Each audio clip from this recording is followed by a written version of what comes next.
Hi everybody, Preston Deely here from GraphicDesignBlender.com.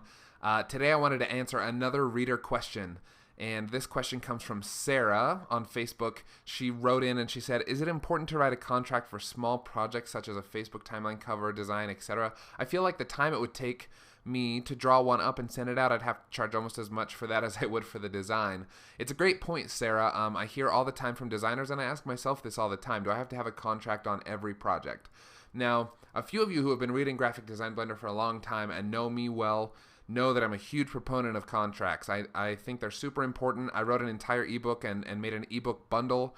By the way, if you haven't checked that out, it's at graphicdesignblender.com/contracts4creatives. That's a long URL, but I'm sure you can do it.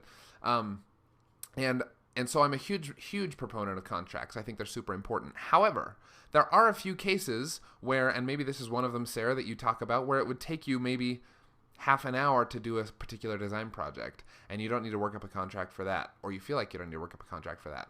There are a couple options. I would say, first, one option is to append to a contract you already have. If this is like an addition to a web design, for example, and they want you to now make a Facebook page design for the web design that you already did for them, it's an easy, you can just append a document with the details of this addition to the project, and you can be on your way. It's super quick, super easy, and they'll just sign it and you'll sign it and you'll be on your way.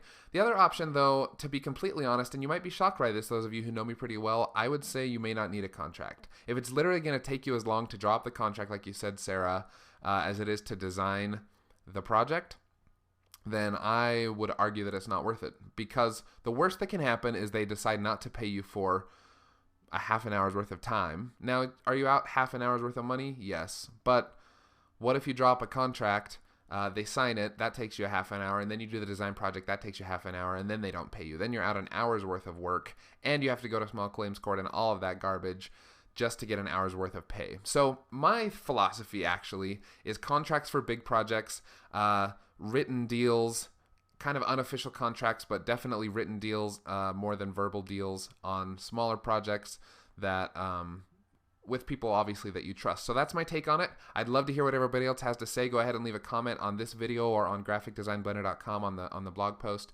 I'd love to hear what you have to say. And again, if you have any questions, visit the Facebook page at facebook.com/graphicdesignblender, and we will go ahead and answer those questions as quick as we can.